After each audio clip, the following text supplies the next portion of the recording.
جس کا تعلق قیامت کے حساب و کتاب سے ہے، لن یزول قدم ابن آدم یوم القیامہ حتی یسأل عن خمس، بندے کے قدم اللہ تعالیٰ کی عدالت سے ہل نہیں سکیں گے، سرک نہیں سکیں گے ایک بال کے برابر بھی، جب تک اللہ رب العزت کے 5 سوالوں کا جواب نہ دے دے۔ ان میں سے 2 سوال عمر کے بارے میں ہیں، زندگی کے بارے میں ہیں، عن حیاتہ فیما امضی وعن شبابہ فیما ابلی، کہ پوری زندگی کا حساب دو، یہ کہاں گزار کر آئے ہو، اور پھر خاص طور پہ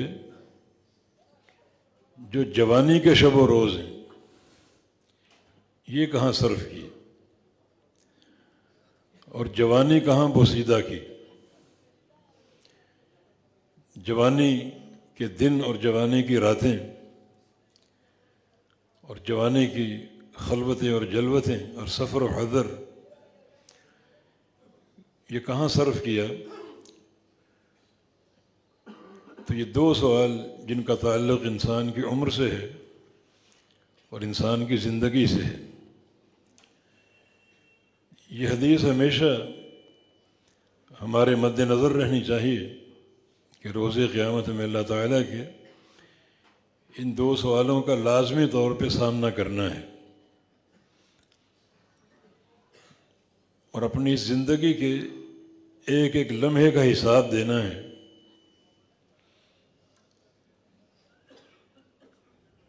رسول کریم صلی اللہ علیہ وسلم نے اپنی امت کی جو زندگیاں ہیں ان کی ایک اوسط بیان فرمائی ہے، فرمایا کہ اعمار امتی ما بین 60 الی 70 سنۃ وقل من یجود ذلک، میری امت کی جو عمریں ہیں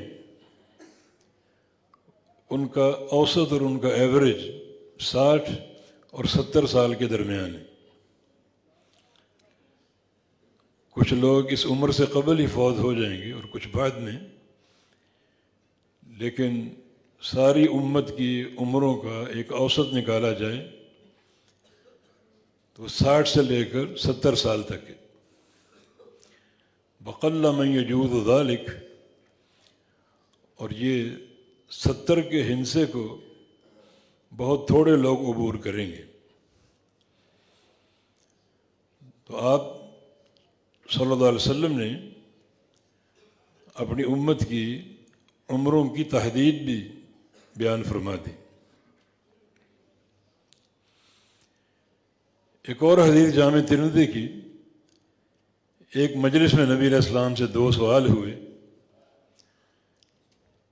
ای الناس خیر یا رسول اللہ، یا رسول اللہ صلی اللہ علیہ وسلم سب سے بہترین انسان کون ہے؟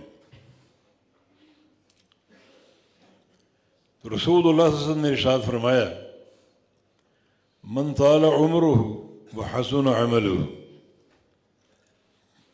سب سے بہترین انسان وہ ہے جس کی عمر لمبی ہو اور عمل خوبصورت ہو۔ تو یہ عمر کی طوالت اس کے لیے بہتری کا باعث بن جائے گی۔ اگر وہ گزرتی اور ڈھلتی عمر کے ساتھ اعمال صالحہ بڑھا دیتا ہے اور نیک عمل کا راستہ اختیار کر لیتا ہے تو پھر یہ عمر کی لمبائی اور طوالت اس کے لیے بہت زیادہ باعث خیر ہے۔ پھر پوچھا گیا، ای الناس شر یا رسول اللہ، یا رسول اللہ صلی اللہ علیہ وسلم سب سے بدترین انسان کون ہے؟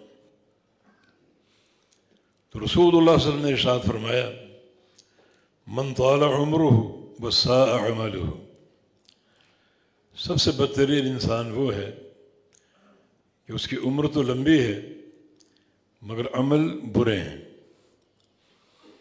عمر کی طوالت کے باوجود وہ اچھے عمل کی طرف آمادہ نہیں ہوتا، بلکہ وہی سلسلہ اور وہی برائیاں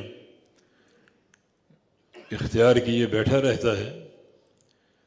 تو اس سے برا انسان کوئی نہیں جو عمر کی طوالت کے باوجود برائیاں کرتا رہے. اور نبی علیہ السلام کا ایک فرمان بہت ہی سخت، اذا بلغ الرجل الستین اعذر اللہ الیہ، جب ایک انسان 60 سال کا ہو جائے تو اللہ تعالیٰ اس کے عذر ختم کر دیتا ہے. 60 سال کی عمر پا لینے کے بعد بھی اگر وہ برائیوں پر قائم ہے تو گناہ کرنے کا کوئی عذر قابل قبول نہیں ہوگا، پھر اس کی پکڑ ہوگی اور اس کو حساب دینا ہوگا. قرآن حکیم نے عمر کے ایک بڑے اہم حصے کی طرف اشارہ کیا ہے. اولم نعمرکم ما یتذکر فیہ من تذکر وجاءکم النذیر، ہم نے تمہیں اتنی عمر نہیں دی کہ اس عمر میں نصیحت لینا، نصیحت پکڑنا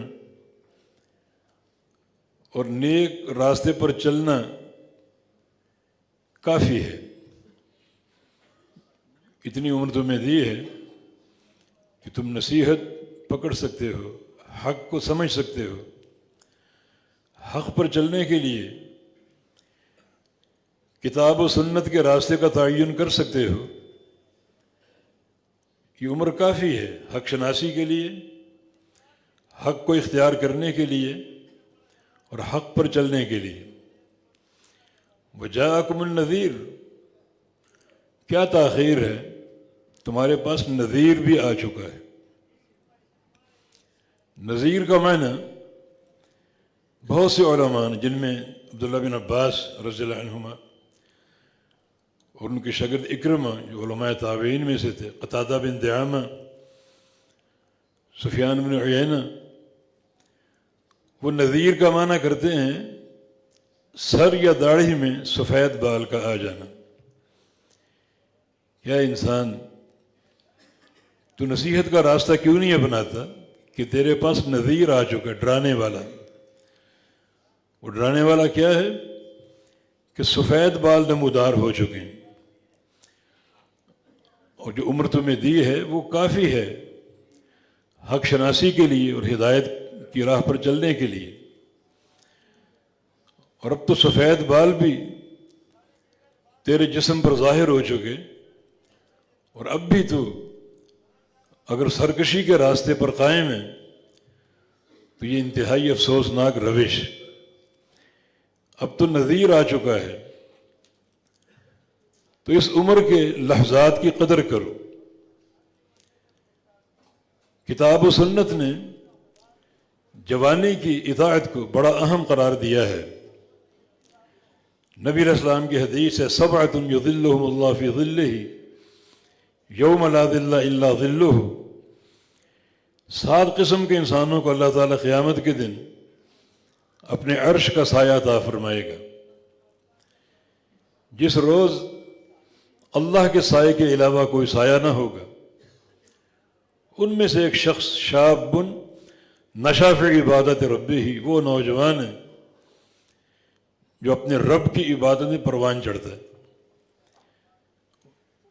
وہ بچہ یا وہ نوجوان جو اللہ تعالیٰ کی عبادت میں، اللہ اور اس کے رسول کی اطاعت میں پروان چڑھتا ہے اور اس کی عمر بڑھتی ہے، اسی اطاعت کے زیر سایہ.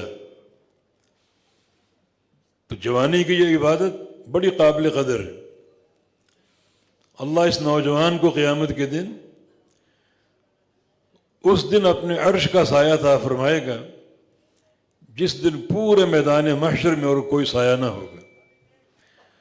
تدنو الشمس حتی تکون علی مسافت میل سورج انسان کے قریب آ جائے گا، حتیٰ کہ 1 میل کی مسافت پر آ کے ٹھہر جائے گا، بڑی شدت حرارت، شدت تمازت کا انسان کو سامنا ہوگا، خوفناک پسینہ جو گناہوں کے بقدر ہوگا انسان سے چھوٹ رہا ہوگا، بڑا تکلیف دہ، دنیا کا پسینہ نہیں بلکہ آخرت کا پسینہ، جس کو انسان برداشت نہیں کر سکے گا اور کہے گا کہ اللہم ارحنا منہ ولا الی النار، یا اللہ اس پسینے سے بچا لے مجھے، اس پسینے سے میری جان چھڑا دے، جہنم میں ڈال دے، وہ قابل قبول، مگر یہ پسینہ اس سے بچا لے مجھے۔ تو یقیناً بڑی خوش نصیبی ہے کہ اللہ تعالیٰ کسی انسان کو پسینے سے بچاتے ہوئے اور سورج کی حرارت اور تمازت سے بچاتے ہوئے اپنے عرش کے سائے میں لے لے، اطاعت کرتے کرتے پروان چڑھے۔ اور اس کے علاوہ وہ نوجوان بھی بڑا قابل فخر ہے جس میں اسی عمر سے خشیت پیدا ہو جائے، اللہ تعالیٰ کا خوف پیدا ہو جائے، اور وہ خشیت اس کے اور گناہوں کے بیچ میں حائل ہو جائے، بڑی اونچی دیوار بن جائے خشیت کی کہ کوئی گناہ سامنے آئے انسان اس دیوار کو عبور ہی نہ کر سکے۔ نبی علیہ السلام کی ایک حدیث ہے، یعجب ربنا من شاب، کہ اللہ تعالیٰ اس نوجوان پر تعجب کرتا ہے، لیست لہ صبوہ، کہ جوانی کے باوجود جس کے اندر غلط خواہشات کی طرف میلان نہ ہو، جس کی آنکھیں بھی پاک ہوں، سوچ بھی پاکیزہ ہو، اور وہ اس طغیانی والی عمر کے باوجود اپنی حفاظت کرتا ہو، تو اللہ تعالیٰ تعجب کرتا ہے اس نوجوان پر۔ تعجب کرنا اللہ کی صفت ہے جس کی کیفیت وہی جانتا ہے۔ اللہ کا تعجب کرنا مخلوق جیسا نہیں ہے، مخلوق کا تعجب کرنا اپنے معنی میں ہے، اور اللہ کا تعجب کرنا ویسا جیسے اللہ کے شایان شان ہے۔ جو صفات اللہ کی بیان ہوئی ہمارا ان پر ایمان لانا فرض، اور کیفیت کی بات نہ کریں، نہ تشبیہ کی کہ اللہ کا تعجب ہمارے تعجب جیسا ہے، کیفیت ہم نہیں جانتے، جو چیز بتا دی اس پر ایمان ہے اور وہ اللہ کی صفات ہیں، اور جس چیز پر خاموشی ہے وہ اللہ کے سپرد ہے، اور وہ ہے ان صفات کی کیفیت۔ اللہ تعالیٰ سنتا ہے، اللہ تعالیٰ دیکھتا ہے، کیسے سنتا ہے اور کیسے دیکھتا ہے جیسے اس کے لائق ہے۔ اللہ تعالیٰ عرش پہ مستوی ہے، اس کا استوا کیسا ہے جیسا اس کے لائق ہے، اس کا استوا ہمارے جیسا نہیں ہے بلکہ جیسا اس کے لائق ہے۔ لیس کمثلہ شیء، اس جیسی کوئی چیز نہیں۔ تو یہاں صفت تعجب کا ذکر ہے کہ اللہ رب العزت اس بندے پر تعجب کرتا ہے، اس نوجوان پر، لیست لہ صبوہ، کہ جوانی کے باوجود اس کے اندر گناہوں کی طرف میلان نہ ہو، نظریں بھی پاک ہیں، زبان بھی صاف ستھری ہے، سوچ بھی پاکیزہ ہے، اور یہ طغیانی کی عمر، انتہائی جوشیلی عمر، اس میں پوری طرح اپنے اوپر وہ کنٹرول کرنے والا ہے، تو اللہ تعالیٰ بھی اس نوجوان پر تعجب کرتا ہے۔ یہ تعجب کی صفت اور بھی کئی احادیث میں مذکور ہے۔ ذہن میں ایک اور حدیث آ گئی، وہ فائدے سے خالی نہ ہوگی۔ رسول اللہ صلی اللہ علیہ وسلم کا ارشاد گرامی ہے کہ ان ربنا یعجب من عبد یقول، ہمارا رب اس بندے پر تعجب کرتا ہے جو یہ دعا پڑھتا ہے، رب اغفر لی ذنوبی انہ لا یغفر الذنوب غیرک، کہ یا اللہ میرے گناہوں کو معاف کر دے کہ تیرے علاوہ گناہوں کو کوئی معاف کر ہی نہیں سکتا۔ بندے کے اس علم پر، اس معرفت پر کہ اس نے گناہ کیے، اور اسے معلوم ہے کہ گناہ کرنے کے بعد توبہ کے لیے کس دروازے پہ دستک دینی ہے، اور یہ بھی اس کا عقیدہ ہے کہ اللہ کے علاوہ کوئی گناہوں کو معاف کرنے والا نہیں ہے، تو اللہ تعالیٰ اس بندے پر تعجب کرتا ہے، یہ خوشی کا اظہار ہے کہ بندہ گناہ کرنے کے بعد اس انداز سے توبہ کرتا ہے اور اپنے عقیدے کا اظہار کرتا ہے کہ اللہ کے علاوہ کوئی گناہ کو معاف کرنے والا نہیں ہے۔ تو پھر ہم اسی حدیث کی طرف آتے ہیں کہ اللہ تعالیٰ اس نوجوان پر تعجب کرتا ہے جس میں جوانی کے باوجود خواہشات کی پیروی نہ ہو، اس کے جذبات میں تسکین ہو، پاکیزگی ہو، اور گناہوں کی طرف میلان نہ ہو، نگاہ اٹھا کے نہ دیکھے گناہوں کو، نہ اس کی ایسی سوچ ہو، نہ ایسی فکر ہو، تو اللہ کو اس نوجوان پر تعجب ہے۔ تو یہ جو عمر ہے جوانی کی، اس میں نیکی بڑی قابل فخر ہے۔ قرآن پاک میں اللہ تعالیٰ نے اصحاب کہف کا ذکر کیا ہے، انہم فتیۃ، یہ غار والے سارے نوجوان تھے، آمنوا بربہم، اپنے رب پر ایمان لائے، وزدناہم ہدی، ہم نے ان کے ایمان میں ترقی دے دی، ان کی ہدایت میں اضافہ کر دیا۔ اللہ تعالیٰ نے خاص طور پہ ان کی جوانی کی عمر کا ذکر کیا ہے کہ جوانی کی عمر کی نیکیاں بڑی عظیم الشان ہیں، بڑی عظیم الشان۔ اس عمر میں وہ ایمان لے آئے۔ دو چیزیں ان کی دیکھی گئی تھیں، ایک ان کا ایمان لانا، اللہ کی توحید کو قبول کرنا، اور دوسرا انہوں نے کہا تھا کہ ہم سارے بکھرے ہوئے ہیں، کوئی اپنے گھر میں، گھروں میں فاصلے بھی ہیں، دور دور رہتے ہیں، تو ایسا کرو کہ ایک غار میں جمع ہو جائیں تاکہ پوری ایک وحدت کے ساتھ متفق اور متحد ہو کر اگلے وقت کی پلاننگ کر سکیں۔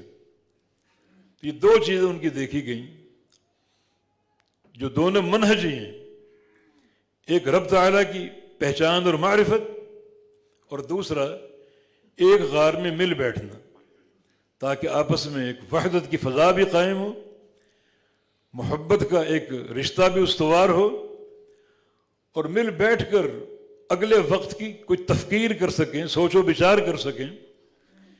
یہاں تک ان کا راستہ بالکل درست تھا، تو اللہ پاک نے فرمایا کہ وزدناہم ہدی، ہم نے ان کی ہدایت میں اور ترقی دے دی اور اس میں اضافہ کر دیا۔ تو یہ ساری اس نوجوانی کی عمر کی باتیں ہیں۔ اس عمر کی اطاعت بھی بڑی قابل قدر ہے، اور گناہوں سے بچنے کا جو ایک انداز ہے وہ بھی بڑا قابل قدر ہے۔ اسی حدیث میں جس میں عرش کے سائے کا ذکر ہے، نبی علیہ السلام نے اس نوجوان کا ذکر کیا، رجل دعته امرأة ذات منصب و جمال فقال انی اخاف اللہ، جس نوجوان کو کوئی عورت جو خوبصورت بھی ہو اور خاندانی ہو دعوت گناہ دے اور وہ کہے کہ انی اخاف اللہ، مجھے اللہ کا خوف ہے، محض اللہ کے خوف کی بنا پر اس گناہ کو ٹھکرا دے، ٹھوکر مار دے، تو یہ نوجوان بھی قیامت کے روز اللہ تعالیٰ کے عرش کے زیر سایہ ہوگا۔ تو عمر کے سارے مراحل بڑے قابل قدر ہیں، لیکن خاص طور پہ جوانی کی عمر۔ بہت سے نوجوان عزیز یہاں موجود ہیں، بچے یہاں موجود ہیں، ان نصوص پر بڑا غور کریں اور ان نصوص کی روشنی میں اپنی جوانی کی عمر بسر کریں، اللہ تعالیٰ کی اطاعت میں اور اس کے بڑے خوف کے ساتھ۔ اطاعت کا معنی یہ ہے کہ ہر عمل صالح اختیار کرنے کی کوشش کرو، اور خوف کا معنی یہ ہے کہ ایسا اس کا ڈر ہو، ایسی اس کی خشیت ہو کہ ہر گناہ پر اس کی یاد آ جائے اور بندہ اس گناہ سے ہاتھ کھینچ لے، گریزاں ہو، اور اس گناہ کی طرف جھانک کر نہ دیکھے اللہ کے خوف کی بنا پر۔ نبی علیہ السلام نے اپنے ایک صحابی عثمان غنی رضی اللہ عنہ کے بارے میں فرمایا کہ اصدقہم حیاء عثمان، میرے صحابہ میں سب سے سچی حیا عثمان غنی کی، بڑے سچی حیا والے تھے۔ یہ سچی حیا وہ ہوتی ہے جو اللہ تعالیٰ سے کی جائے، ہمیشہ اس کی نگرانی اور اس کے دیکھنے کا تصور ہو، اللہ مجھے دیکھ رہا ہے، رات کا اندھیرا ہو اللہ مجھے دیکھ رہا ہے، خلوت ہو اللہ مجھے دیکھ رہا ہے، جلوت ہو اللہ مجھے دیکھ رہا ہے، دن کا اجالا ہو اللہ مجھے دیکھ رہا ہے، کسی مقام پر چلا جائے اللہ دیکھ رہا ہے۔ یہ تصور ہمیشہ جاگزین رہے، اور اس تصور کا تقاضا یہ ہے کہ جب وہ دیکھ رہا ہے تو پھر میں گناہ کیوں کروں؟ ہمیشہ اس کی حیا کا احترام کرو کہ اللہ دیکھ رہا ہے۔ ہمارا عالم یہ ہے، ہم بعض اوقات لوگوں کی حیا کا احترام کرتے ہیں، کوئی گناہ سامنے ہو، باپ دیکھ رہا ہے، بھائی دیکھ رہا ہے، اور کوئی بڑا دیکھ رہا ہے، اس کی حیا آ جاتی ہے، شرم آ جاتی ہے، اور ہم اس گناہ کو چھوڑ دیتے ہیں۔ تو اللہ تو ہر وقت دیکھ رہا ہے، ہر وقت، کوئی ایسا لمحہ نہیں کہ اللہ تعالیٰ نہ دیکھ رہا ہو، ہر وقت دیکھ رہا ہے۔ تو اللہ تعالیٰ کی ہیبت اور اس کی عظمت اور اس کے وقار کا تقاضا کیا ہے کہ اس کے دیکھنے کی کوئی پرواہ نہ کی جائے۔ باپ دیکھ رہا ہے، اس کی ہمیں پرواہ ہو، فکر ہو، تو اللہ تو ہر وقت دیکھ رہا ہے۔ علامہ ابن قیم رحمہ اللہ کی ایک عبارت بڑی قابل قدر ہے کہ یا من جعلت اللہ احون الناظرین الیک، اے انسان افسوس ہے تجھ پر، تجھے جو لوگ جو بھی دیکھ رہے ہیں ان میں تو نے سب سے گھٹیا نعوذ باللہ اللہ کو قرار دیا کہ لوگ دیکھ رہے ہیں، ان کی پرواہ کر رہے ہو، ان کی حیا کر رہے ہو، اور اللہ ہر وقت دیکھ رہے، اس کی کوئی حیا نہیں، چن چن کر گناہ کرتے ہو۔ تو ان لحظات کی قدر کرو۔ بالکل یہ جو نوجوانی کی عمر ہے، اسے بڑا سنبھال کے صرف کرو اللہ اور اس کے رسول کی اطاعت میں، جس کا تقاضا یہ کہ ہر نیکی اختیار کرو، اور اللہ کے خوف کے ساتھ، جس کا تقاضا یہ کہ ہر گناہ سے بچو اور اللہ کی خشیت کو اپنے اوپر غالب کر لو کہ کوئی گناہ نہ ہونے پائے، اور اگر بتقاضۂ بشریت گناہ ہو جائے تو کبھی توبہ کو ملتوی نہ کرو کہ توبہ بڑھاپے میں کر لیں گے، بلکہ فوری توبہ کر لو، اور فوری توبہ کر کے استقامت کا راستہ اپنا لو اور اختیار کر لو۔ اب یہ جوانی کی عمر بیت رہی ہے، اور اگر ایک انسان اس عمر میں بھی گناہوں کا ارتکاب کرتا ہے، معصیتوں کا ارتکاب کرتا ہے، حتیٰ کہ داڑھی اور سر میں سفید بال آ گئے، اب اللہ ڈرا رہا ہے کہ ہم نے تمہیں ایک عمر دی اور تم اپنی مستی میں محو رہے۔ بجاءکم النذیر، اے انسان تیرے پاس اب نذیر آ چکا ہے، ڈرانے والا۔ بہت سے محدثین نذیر کا معنی سفید بال، سفید بال نمودار ہو چکے ہیں، ڈرانے والا آ چکا ہے، گویا تمہاری ٹانگیں قبر میں پہنچ چکی ہیں، اور اب بھی تم سنبھلتے نہیں ہو، اپنی اصلاح کی طرف توجہ نہیں دیتے، عمل صالح کا راستہ اختیار نہیں کرتے۔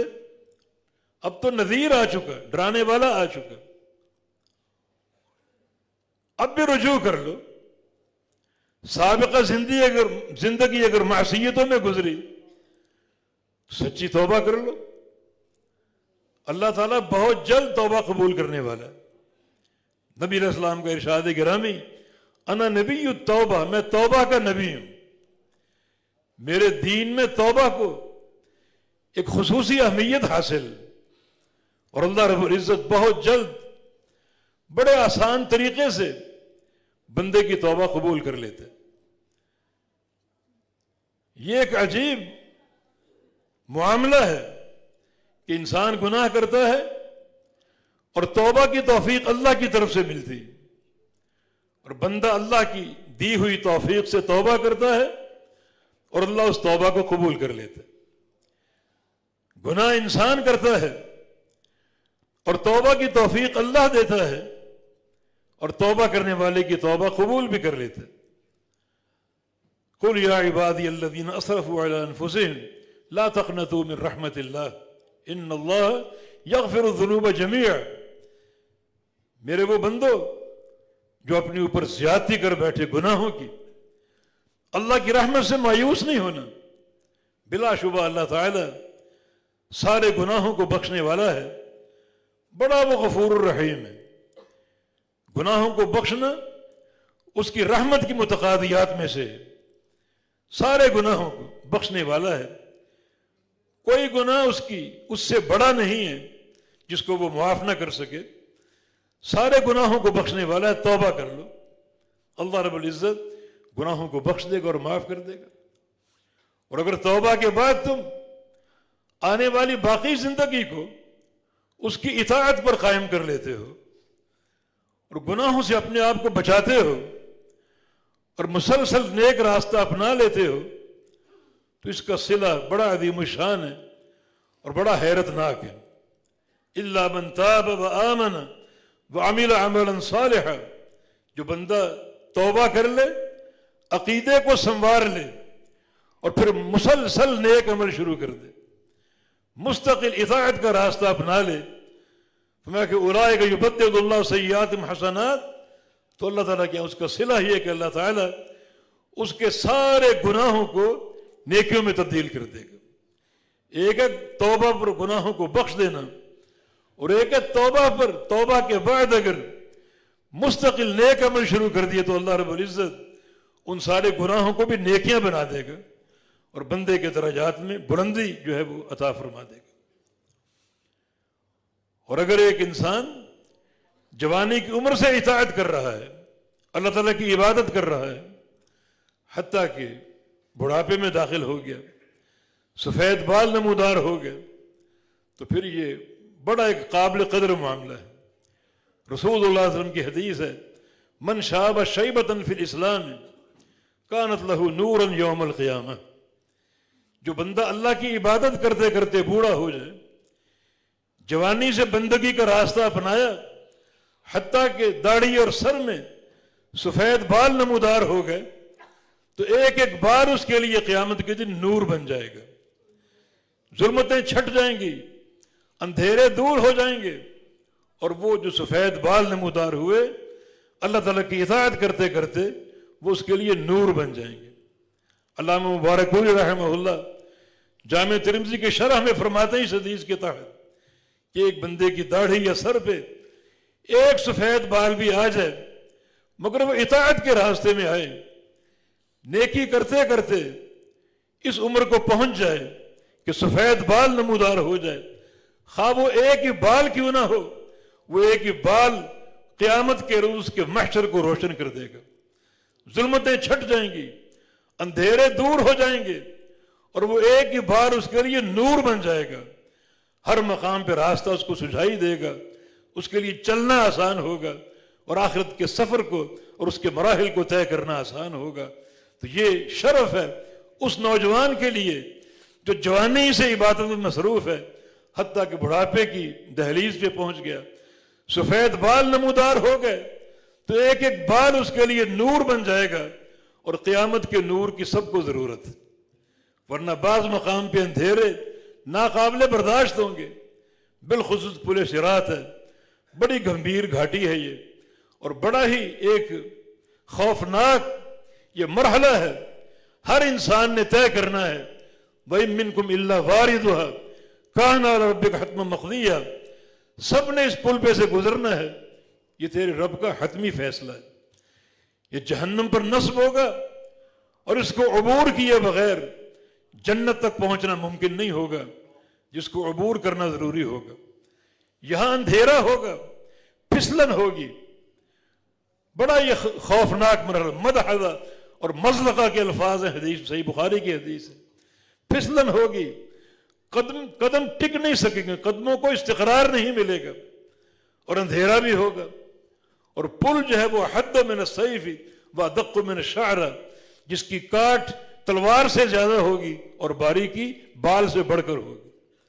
اب یہ ایسا راستہ ہو، نیچے جہنم کی آگ دہک رہی ہے، راستہ ایک سمجھیں کہ ایک تیز رفتار جو ہے وہ ایک تیز رفتار بلیڈ کی مانند ہے، ریزر کی مانند ہے، جس کو ہم نے چل کے عبور کرنا ہے. پھر اندھیرا بھی ہو اور پھسلن بھی ہو، قدموں کو استقرار نہ ملتا ہو اور قدم ٹک نہ سکیں، تو کیسے وہاں چلنا ممکن ہوگا؟ کیسے وہاں پر اس پل کو عبور کرنا ممکن ہوگا؟ یہ پل بھی کوئی دنیا کا پل نہیں ہے، جہنم کی پشت پر قائم ہوگا، جس جہنم میں اللہ تعالیٰ نے بے شمار جنوں اور انسانوں کو ڈالنا ہے۔ کتنا بڑا یہ گھر ہے، کتنا وسیع یہ پل ہوگا، اندھیرا ہی اندھیرا جس کو عبور کرنا ہے۔ تو ایسے میں اس کو نور کی ضرورت ہوگی۔ نور فراہم ہو رہا ہے عمل صالح کے ذریعے۔ من شاب شیبۃ فی الاسلام کانت لہ نورا یوم القیامہ، جو بندہ اطاعت کرتے کرتے بوڑھا ہو جائے اور اس کے داڑھی یا سر پہ سفید بال نمودار ہو جائے تو بال اس کے لیے نور بن جائیں گے اور اس کے محشر کو روشن کر دیں گے۔ چلنا آسان ہوگا، راستہ طے کرنا اور عبور کرنا آسان ہوگا اس نور کی برکت سے۔ بلکہ اللہ رب العزت اپنے نیک بندوں کے اعمال کو بھی نور بنا دے گا۔ نبی علیہ السلام کی حدیث ہے کہ یمر الناس علی قدر نورہم، اور دوسری حدیث میں یمر الناس علی قدر اعمالہم، کہ اس پل سے لوگ گزریں گے اپنے نور کے بقدر، اور دوسری حدیث میں اس پل سے لوگ گزریں گے اپنے اعمال کے بقدر۔ مانا وہ نور انسان کے اعمال کا ہوگا، جتنے اعمال زیادہ کر لو گے اتنا نور بڑھ جائے گا، جتنا نور بڑھے گا اتنا تیزی سے اس کو عبور کر جاؤ گے۔ جیسا کہ حدیث میں بجلی کی طرح پار کرنا، پلک جھپکنے کی طرح پار کرنا، بادلوں کی رفتار سے پار کرنا اور سمندر کی لہروں سے پار کرنا، بہت سی احادیث مروی ہیں۔ تو وہ بقدر نور ہے، اعمال صالحہ کا نور، اور اطاعت کرتے کرتے عمل صالح کرتے کرتے بڑھاپے کی دہلیز تک پہنچنے پر سفید بالوں کا نور۔ من حافظ علی الصلوات کانت لہ نورا، جو نمازوں کی حفاظت کرے گا تو ایک ایک نماز اس کے لیے قیامت کے روز نور بن جائے گی۔ تو مرتے ہی قیامت قائم ہو جائے گی۔ قبر میں اندھیرے ہوں گے، قبر کا نور عمل صالح ہے، اور بڑھاپے کے سفید بال اطاعت کرتے کرتے وہ قبر کا نور ہے اور قبر کو روشن کریں گے۔ تو یہ عمر سارے مراحل اس کے بڑے قابل قدر۔ اور ایک اور حدیث میں رسول اللہ صلی اللہ علیہ وسلم کا فرمان ہے، من شاب شیبۃ فی الاسلام کانت لہ بکل شعرۃ حسنہ، جو بندہ اسلام میں اللہ کی اطاعت کرتے کرتے بوڑھا ہو جائے اور اس کے بال سفید ہو جائیں، بالوں پر سفیدی نمودار ہو جائے، ایک ایک سفید بال اس کے لیے نیکی بن جائے گا۔ اللہ تعالیٰ ایک ایک بال کے بدلے اسے نیکی عطا فرمائے گا، بشرط یہ ہے کہ وہ اللہ اور اس کے رسول کی اطاعت میں اس عمر کو پہنچے، جوانی ہی سے اس کی عبادت کا شوق پیدا ہو جائے، حتیٰ کہ وہ عبادت کرتے کرتے بڑھاپے تک پہنچ گیا اور سفید بال نمودار ہو گئے، تو ایک ایک بال اس کے لیے نیکی ہوگی، اور اللہ تعالیٰ ایک ایک بال کے بدلے اس کے جنت میں درجات بلند کرے گا، اور ایک ایک بال کے بدلے اللہ تعالیٰ اس کے گناہوں کو معاف فرمائے گا۔ تو یہ سفید بال جو ہیں ان کے تین جو ہیں وہ اجر اس حدیث میں بیان ہوئے، ایک ہر بال نیکی بن جائے گا، اور دوسرا ہر بال ایک گناہ کی بخشش کا باعث ہوگا، اور تیسرا ہر بال جنت میں درجات کی بلندی کا باعث ہوگا۔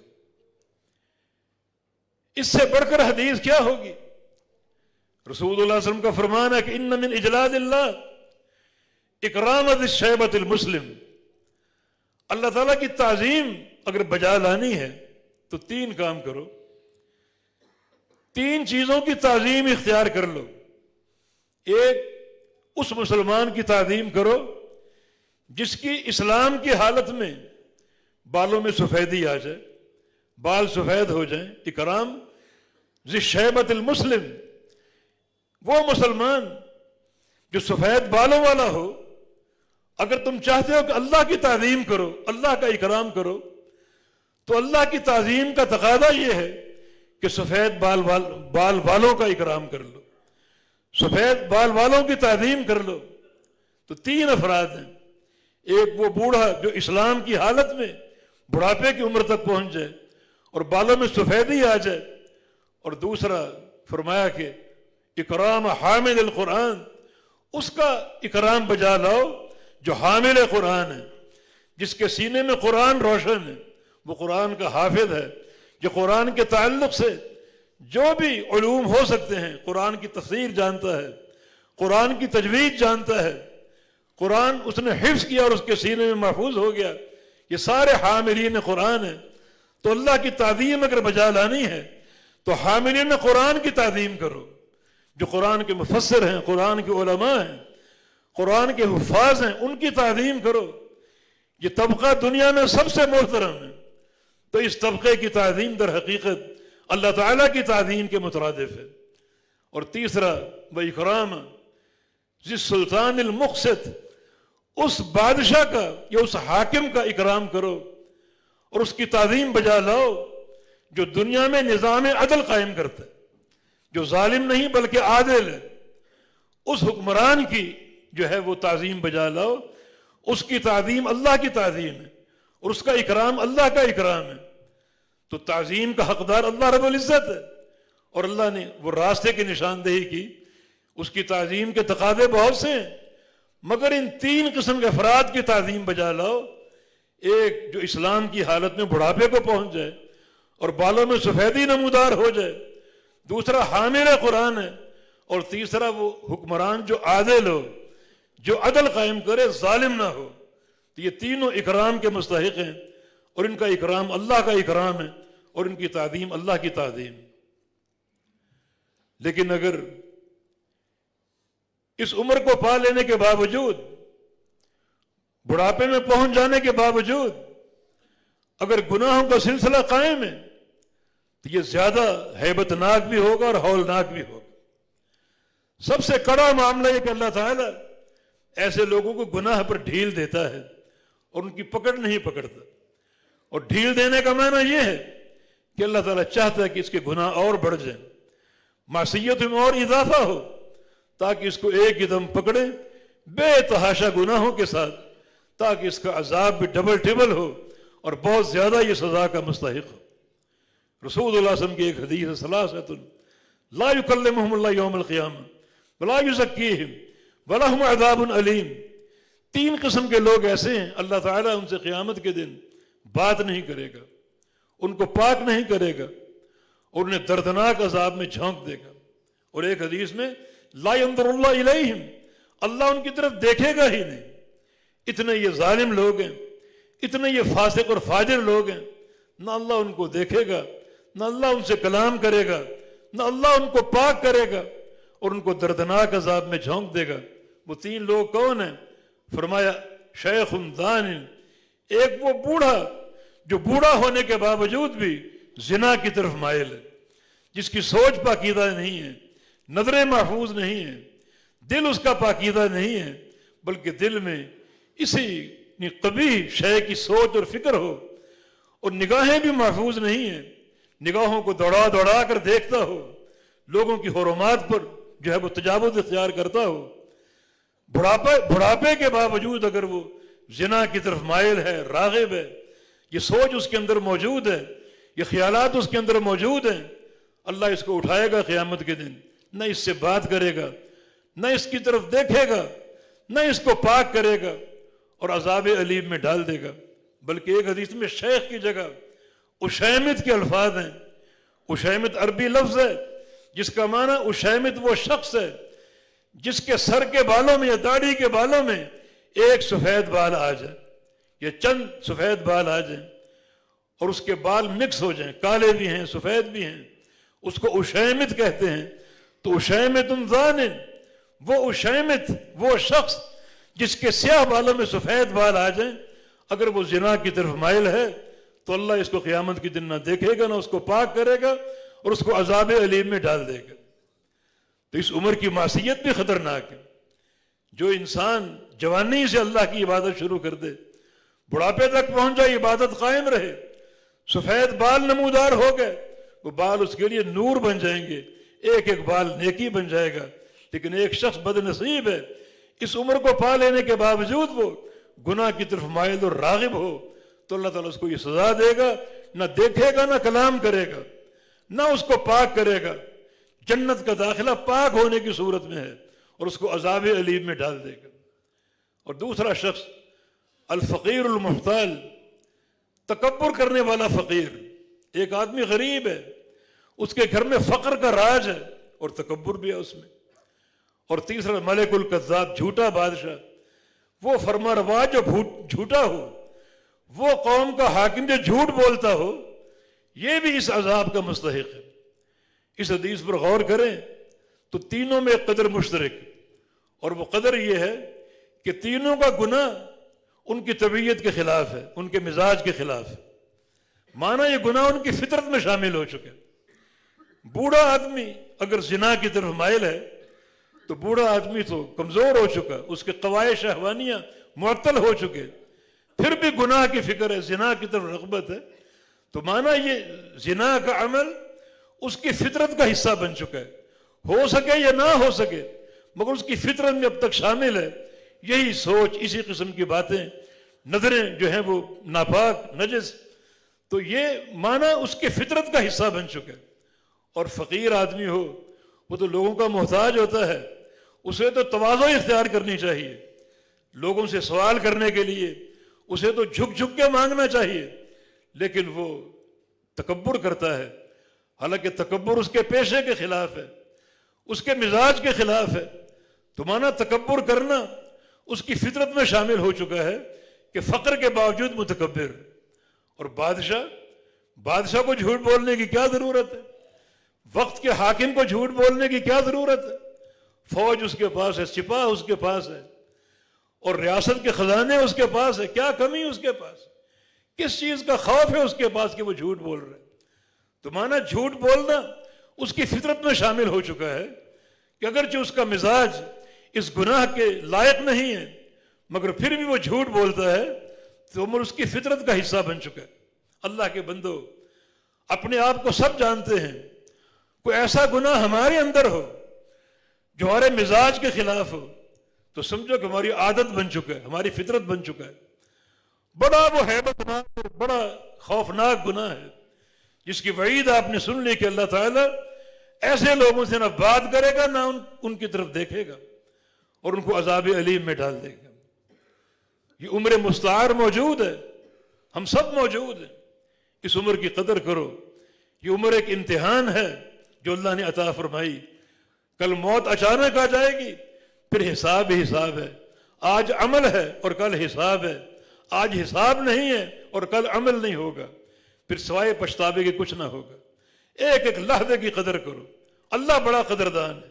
جو لمحات اللہ کو دے دو گے، اللہ ان لمحات کی حفاظت کرے گا اور ان لمحات کی قدر کرے گا، جس کی مثالیں کئی احادیث میں ہیں۔ رسول اللہ صلی اللہ علیہ وسلم کا فرمان ہے، ایک بندہ بستر پر جائے، 33 بار سبحان اللہ کہہ دے، 33 بار الحمدللہ کہہ دے، 33 بار لا الہ الا اللہ کہہ دے، یہ 99 کا عدد ہو گیا، اور 100 پورا کرنے کے لیے لا الہ الا اللہ وحدہ لا شریک لہ لہ الملک و لہ الحمد وہو علی کل شیء قدیر۔ اللہ سن رہا ہے اور اللہ خوش ہوتا ہے کہ میرا بندہ جو تھک ہار کے بستر پر لیٹا، نیند کا غلبہ ہے مگر دعائیں پڑھ کر سونا چاہتا ہے، یہ وقت مجھے دے رہا ہے، وہ 1 منٹ کا وقت ہو، 2 منٹ کا وقت ہو، اللہ اس کی قدر یہ کرتا ہے کہ ہن مئۃ فی اللسان یا ہن مئۃ علی اللسان والف فی المیزان۔ میرے بندے یہ 100 کا عدد تیری زبان پر ہے، کل جب قیامت قائم ہوگی تیرے ترازو میں اس 100 کے عمل کو 1000 بنا کر تولوں گا۔ 100 تیری زبان پر ہیں اور میرے میزان میں یہ 1000 بنیں گے، اور میں ان کا وزن کروں گا، تیرے اعمال کو بڑھاؤں گا کہ تو نیند کے غلبے کے باوجود یہ وقت مجھے دے رہا ہے، اس وقت کی قدر کر رہا ہے، تو اللہ آپ کے اس عمل کی قدر کرے گا اور اس عمل کو بڑھا چڑھا کر آپ کو عطا فرمائے گا۔ بڑا وہ قدردان ہے، بڑا قدردان ہے۔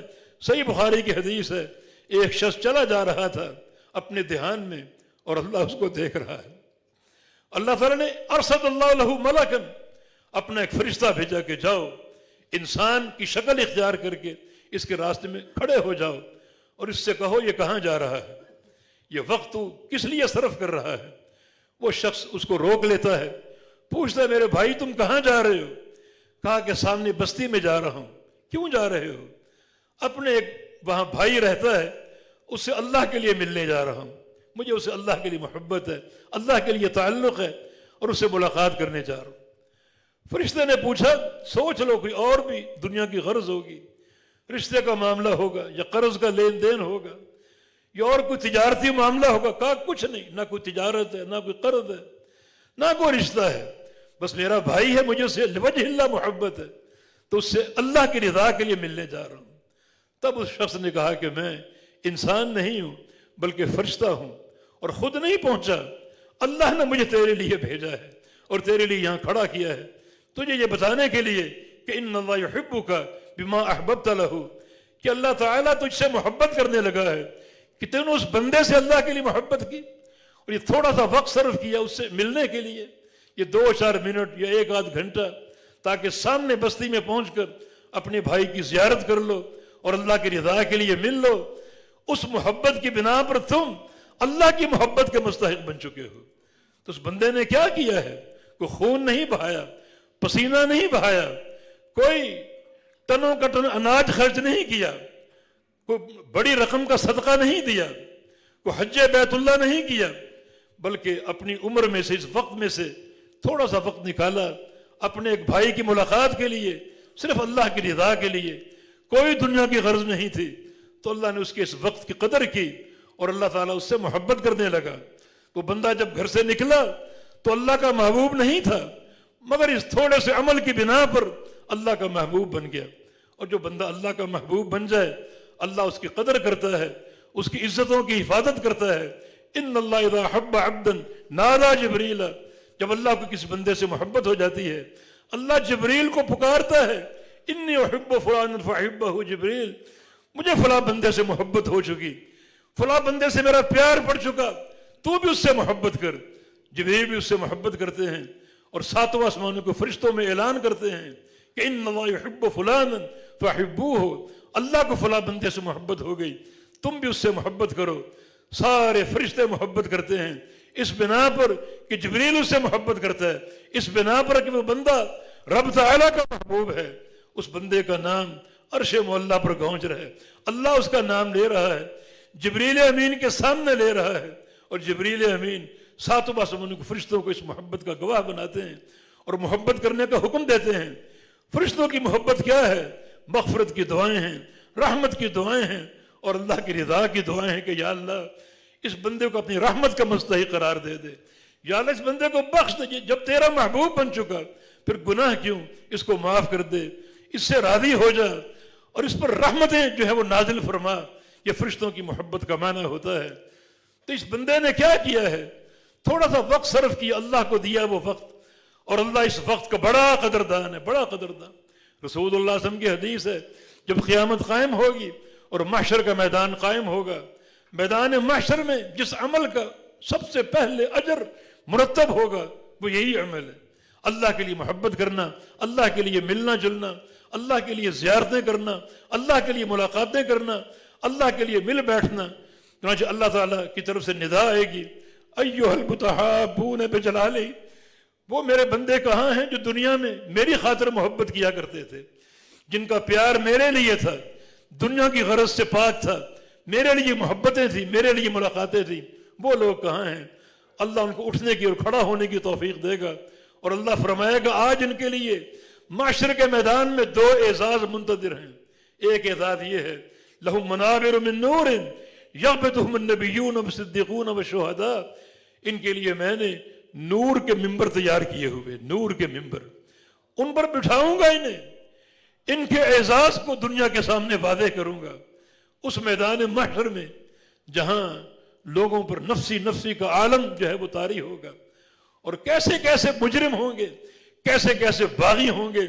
نبی علیہ السلام کا فرمان ہے، کچھ لوگ حساب و کتاب کے لیے آئیں گے اپنے سر کے بل چلتے ہوئے، اپنے پاؤں سے نہیں چلیں گے، ٹانگوں سے نہیں چلیں گے، اپنے سروں کے بل چل کر اللہ کے ہاں پہنچیں گے اور اپنا حساب و کتاب دیں گے۔ کیا ان کے گناہ ہوں گے اور کیا ان کی معصیتیں ہوں گی۔ تو ایسے میں یہ لوگ جو نور کے ممبروں پر بیٹھے ہیں، کیا ان کی شان اور وقار ہوگا۔ یہ وہ لوگ ہیں جن کا دنیا میں تعلق اور محبت اللہ کی رضا کے لیے تھا، یہ ان کا ایک اعزاز ہے۔ نور کے ممبر پر بیٹھیں گے اور یغبطہم النبیون والصدیقون والشہداء، اور ایسا قرب ان کو اللہ کا حاصل ہوگا کہ انبیاء، صدیقین اور شہداء انہیں دے کر رشک کریں گے۔ اتنا اللہ کے قریب رشک کریں گے، یہ قرب انبیاء کو بھی ملے گا، زیادہ ملے گا، مگر اس چھوٹے سے عمل کی بنا پر اللہ نے اس قدر قرب دے دیا، اللہ نے اس کی نیکی کی قدر کی، اس وقت کی قدر کی جو وقت اللہ کی رضا کے لیے دیا، اللہ کے لیے جانا، ملنا، ملاقاتیں کرنا، اللہ کی رضا کے لیے۔ اللہ اس وقت کا قدردان ہے۔ نور کے ممبر تیار ہوں گے، اتنا قریب بٹھائے گا کہ انبیاء اور صدیقین اور شہداء اسے دیکھ کر رشک کریں گے۔ دوسرا اعزاز کیا ہے؟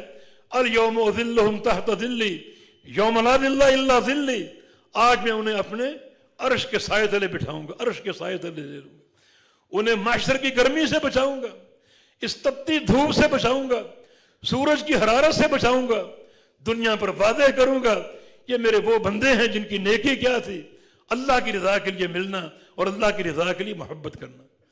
یہ محبت اور یہ میل جول وقت چاہتا ہے، تھوڑا وقت ہو یا زیادہ ہو، ہے یہ اللہ کی رضا کے لیے، اور اللہ بندوں کے وقت کا بڑا قدردان ہے۔ مسند احمد کی حدیث یاد آ گئی، تھوڑا طویل واقعہ ہے، 2-4 منٹ میں ختم کر دوں گا۔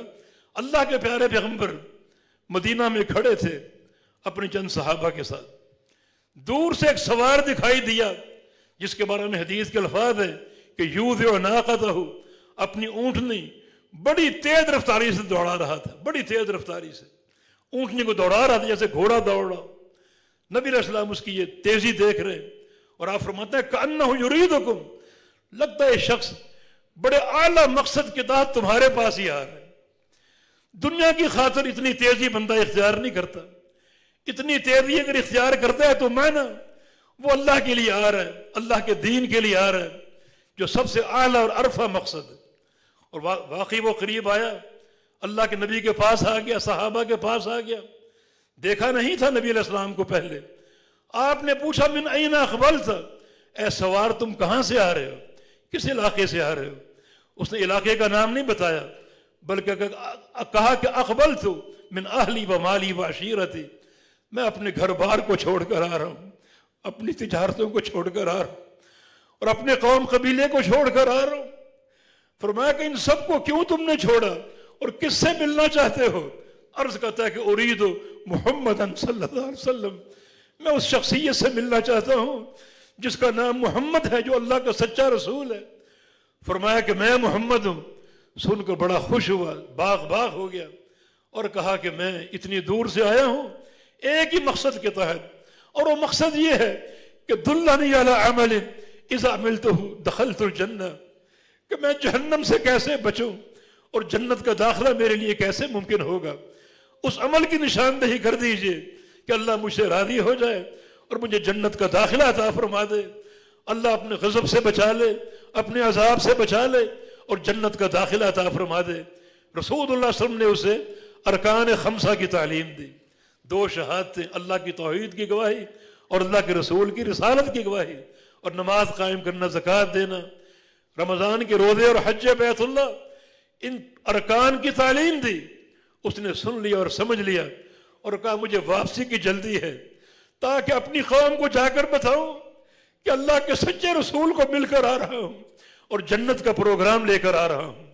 واپسی کے لیے مڑا اور اس کی اونٹنی کا پاؤں ایک بل میں داخل ہوا اور وہ شخص گر گیا، توازن برقرار نہ رہ سکا، گرا بھی گردن کے بل اور وہیں وہ شہید ہو گیا، فوت ہو گیا۔ آپ نے فرمایا کہ اس کو اٹھا کر میرے پاس لاؤ۔ صحابہ اٹھا کر لائے، بڑا اپنے فرط محبت سے اپنا چہرہ اس کے قریب کیا، اس کو پیار کرنے کے لیے، اظہار محبت کے لیے، لیکن فوراً آپ پیچھے ہٹ گئے اور صحابہ سے پوچھا کیا تم جانتے ہو؟ میں فوراً کیوں پیچھے ہٹا؟ عرض کیا کہ ہم نہیں جانتے۔ فرمایا کہ انی رأیت الملائکہ یدوسون فی فیہ من ثمار الجنہ، جب میں نے چہرہ قریب کیا میں نے اللہ کے فرشتوں کو دیکھا، اس کے منہ میں جنت کے پھل ڈال رہے تھے۔ فعرفت انہ کان جائعا، جس سے مجھے یہ اندازہ ہوا کہ یہ بھوکا تھا، اس کو کھانے کی ہوش نہیں تھی، پینے کی ہوش نہیں تھی، ایک ہی دن سوار تھی۔ یہ سارا وقت جو میں دے رہا ہوں یہ اللہ کی رضا کے لیے دوں، جنت کا پروگرام معلوم کرنے کے لیے دوں، مدینے کے لیے دوں اور اللہ کے حبیب سے ملنے کے لیے دوں۔ یہ شخص جو ہی اللہ کے ہاں پہنچا بھوکا گیا، پیاسا گیا، وہ بڑا قدردان ہے، اس کی مہمان نوازی میں کوئی دیر نہ ہوئی، فرشتے پہنچ گئے جنت کے میوے لے کر اور جنت کے پھل لے کر۔ کیسی وہ قدردان ذات ہے۔ تو ان لمحات پر غور کرو، اللہ کے لیے صرف اور اللہ کے لیے استعمال کرو. جب استعمال کرو گے ایک ایک لحظہ اور ایک ایک لمحہ اللہ تعالیٰ ہو سکتا ہے اجر کے اعتبار سے اس کو صدیوں میں پھیلا دے, بے تحاشا اس کا اجر دے. لیکن اگر ہم بغاوت کا راستہ اپنائیں گے, گناہ اور معصیت کو راستہ اپنائیں گے, تو یاد رکھیں پھر اللہ کا قہر اور اس کا غضب انتہائی شدید اور ہولناک ہوگا اور ناقابل برداشت ہوگا. اللہ تعالیٰ سے اس کی رضا کا سوال ہے. یا اللہ ہم سے راضی ہو جا, یا اللہ ہم سے راضی ہو جا, یا اللہ ہمارے گناہوں کو نہ دیکھ, اپنی رحمت کو دیکھ, اپنی رحمت کا وسیع دائرہ یا اللہ اس رحمت میں ہمیں ڈھانپ لے, ہمیں جنت کا داخلہ عطا فرما دے. ہماری چمڑیاں جہنم کی آگ کو برداشت نہیں کر سکتی, یا اللہ ہمیں جہنم سے بچا لے, جنت کا داخلہ عطا فرما دے, ہم سے راضی ہو جا, توحید کا فہم عطا فرما دے, اپنے پیارے پیغمبر کی غلامی, سچی محبت اور ان کی اطاعت عطا فرما دے. اقول قولی ھذا واستغفر اللہ لی ولکم وآخر دعوانا ان الحمد للہ رب العالمین.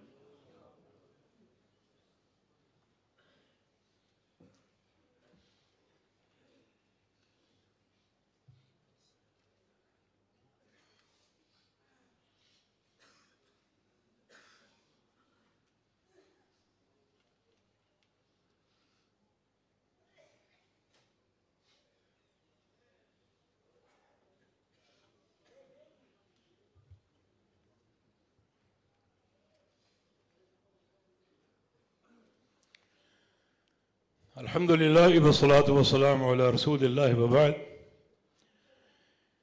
یہ عمر کے صرف کرنے کے تعلق سے نبی علیہ السلام نے فرمایا کہ بہت سے لوگ اس تعلق سے دھوکہ کھائے ہوئے ہیں اور اپنی فراغت کو اور اپنی عمر کو ضائع کرتے ہیں, بیٹھے رہتے ہیں, خیالی پلاؤ پکاتے رہتے ہیں, سوچتے رہتے ہیں ایسی ایسی سوچیں جن کا حصول ناممکن ہوتا ہے اور اس طرح وقت کو برباد کرتے ہیں.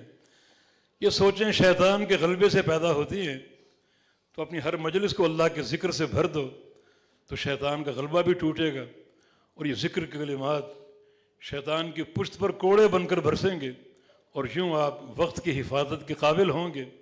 کوئی بھی لمحہ ہو اور کوئی لحظہ کوئی مرحلہ ہو زندگی کا, وہ سارے مراحل آپ اللہ اور اس کے رسول کی اطاعت میں صرف کریں گے. بہت سے اذکار ہیں, لا حول ولا قوت الا باللہ, پورے فہم کے ساتھ کہ کوئی یا اللہ طاقت نہیں ہے نہ گناہوں سے بچنے کی اور شر سے بچنے کی, اور نہ نیکیاں اختیار کرنے کی اور خیر حاصل کرنے کی. کوئی دنیا کی خیر ہو, چھوٹی ہو بڑی ہو, تیری توفیق سے حاصل ہوگی, اور کوئی دنیا کا شر ہو, چھوٹا ہو یا بڑا ہو, تیری توفیق سے بچاؤ ممکن ہوگا. یہ بندے کا عقیدہ بھی بن جائے اور لا حول ولا قوت الا باللہ کا ورد بھی ہو, تو پھر شیطان کا غلبہ بھی ایک شر ہے. اللہ اس کلمے کی برکت سے اس غلبے سے بچائے گا انسان کو, اور اس کی سوچ کا دھارا شریعت کی طرف منتقل ہوگا. اور ویسے بھی نبی علیہ السلام کی حدیث ہے, لا حول ولا قوت الا باللہ کنز من کنوز الجنہ, جنت کے خزانوں میں سے ایک خزانہ ہے. ایک انسان ایک بار یہ کلمہ پڑھے تو اللہ ایک خزانہ تیار کر کے اس کا جنت میں ڈال دے گا. پڑھتے جاؤ, ہزاروں بار پڑھو, لاکھوں بار پڑھو, وہاں کوئی کمی نہیں ہے. خزانوں کے ڈھیر لگا دو, بنتے جائیں گے اور بڑھتے جائیں گے. اور ایک اور حدیث جامع ترمذی کی, رسول اللہ صلی اللہ علیہ وسلم کا فرمان ہے کہ لا حول ولا قوت الا باللہ باب الجنہ, جو جنت کے 8 دروازے ہیں, کوئی نماز کا دروازہ, کوئی روزے کا اور کوئی صدقے کا, ایک دروازہ اس کا نام ہے لا حول ولا قوت الا باللہ. اس دروازے سے وہ لوگ داخل ہوں گے جو کثرت سے دنیا میں اس کلمے کا ذکر کرتے ہوں, اٹھتے بیٹھتے لا حول ولا قوت الا باللہ پڑھتے ہوں, لیکن پورے فہم کے ساتھ اور معنی کے ادراک کے ساتھ. تو مستقل ایک دروازہ آپ کا منتظر ہے اگر کثرت سے اس کلمے کا ذکر کریں گے. تو اس کلمے کے بہت سے فائدے ہوئے. ایک فائدہ یہ کہ انسان اپنے آپ کو اللہ کے ہاتھوں میں دے دیتا ہے کہ میری کوئی ہستی نہیں ہے, میرا کوئی کمال نہیں ہے, میں تیرے ہاتھوں میں ہوں اور تیرے سپرد ہوں. ہر گناہ سے, ہر شر سے تو بچائے گا اور ہر خیر تیری توفیق سے ملے گی. تو یہ دنیا کا فائدہ کہ اللہ رب العزت اس کے اس عقیدے کی برکت سے اس پر بے پناہ مہربانی کرے گا. جنت کا دروازہ اس کا منتظر ہوگا اور جنت کے خزانے اس کے لیے تیار ہوں گے. تو لا حول ولا قوت الا باللہ کے ذکر سے اپنی مجالس کو بھرو, چلتے پھرتے پڑھو. بڑے اس کے فائدے ہیں, بڑا یہ عظیم کلمہ ہے اور توحید کا مرقع ہے. عقیدہ توحید کی, معرفت کی بڑی ٹھوس اور قوی بنیاد ہے. اللہ پاک مجھے اور آپ کو توفیق عطا فرما دے. یہ ہمارے ایک بھائی وہ لکھتے ہیں کہ ان کی پھوپھی کا جوان بیٹا عظیم محمود، اس کا انتقال ہو گیا ڈینگی کی وجہ سے۔ اللہ ہم سب کو اس مرض سے بچائے، ڈینگی کے مرض سے بچائے، اور یا اللہ کرونا کے مرض سے بچا لے، اور ہم سب کو عافیت اور صحت اور شفا والی زندگی عطا فرما دے۔ اللہ ہمارے اس بھائی کو، اس کی بشری لغزشوں کو معاف فرما دے، اللہ اس کی مغفرت فرما دے، جنت الفردوس کا داخلہ عطا فرما دے، اور اللہ جنت میں اس کے درجات بلند فرما دے۔ جو لواحقین، اللہ ان سب کو صبر دے دے، اور اللہ اس کی ساری منزلیں آسان فرما دے۔ ان الحمد للہ نحمده ونستعینه ونستغفره ونعوذ باللہ من شرور انفسنا وسیئات اعمالنا، من يهده الله فلا مضل له ومن يضلل فلا هادي له، واشهد ان لا اله الا الله وحده لا شريك له، واشهد ان محمدا عبده ورسوله۔ يا ايها الذين امنوا اتقوا الله حق تقاته ولا تموتن الا وانتم مسلمون۔ يا ايها الناس اتقوا ربكم الذي خلقكم من نفس واحدة وخلق منها زوجها وبث منهما رجالا كثيرا ونساء، واتقوا الله الذي تساءلون به والأرحام إن الله كان عليكم رقيبا۔ يا أيها الذين آمنوا اتقوا الله وقولوا قولا سديدا يصلح لكم أعمالكم ويغفر لكم ذنوبكم، ومن يطع الله ورسوله فقد فاز فوزا عظيما۔ اللهم صل على محمد وعلى آل محمد كما صليت على إبراهيم وعلى آل إبراهيم إنك حميد مجيد۔ اللهم بارك على محمد وعلى آل محمد كما باركت على إبراهيم وعلى آل إبراهيم إنك حميد مجيد۔ ربنا آتنا في الدنيا حسنة وفي الآخرة حسنة وقنا عذاب النار۔ ربنا ظلمنا أنفسنا وإن لم تغفر لنا وترحمنا لنكونن من الخاسرين۔ ربنا ظلمنا أنفسنا ظلما كثيرا ولا يغفر الذنوب إلا أنت فاغفر لنا مغفرة من عندك وارحمنا إنك أنت الغفور الرحيم۔ اللهم انصر الإسلام والمسلمين۔